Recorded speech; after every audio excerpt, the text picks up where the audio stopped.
Okay, now let's look at this question, which says that criticism is essentially a collective work which goes on from one age to another.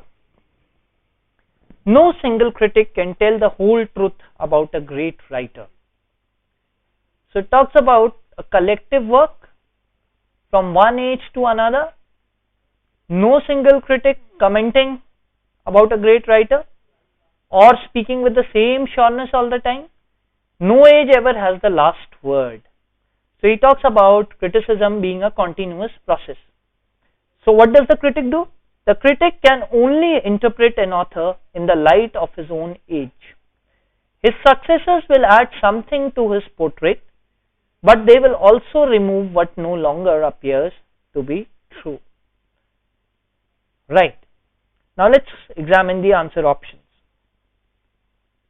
The individual critic therefore can only make a contribution to a portrait which in the nature of things must remain unfinished. See, here we were talking about criticism being a continual process, and here we are talking about the contribution that the critic makes to the things which remain unfinished. So let's consider this option as of now. Let's go to the second option.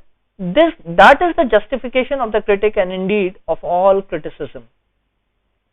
Looks as a closer option, but if we examine the last lines, it says the critic can only interpret an author in the light of his own age.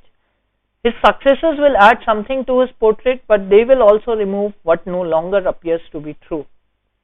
That is the justification of the critic. Now, this we are not talking about what is the justification, what is right, what is wrong. Therefore, this looks as a very definitive answer option which cannot fit in over here. So, we'll eliminate this. Let's look at the third option. It says it's not the critic's business to do the common reader's work for him. Where does this common reader come in? So it again goes for a toss.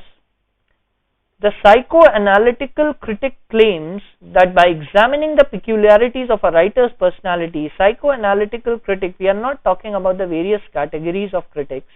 Therefore, this answer option also becomes wrong. Let's look at the last answer option.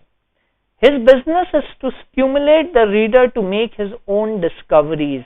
We are not talking about the reader and the critic relationship, so this option also goes for a toss. The only answer option which we are left with is answer option 1, which becomes the right answer option. Thank you.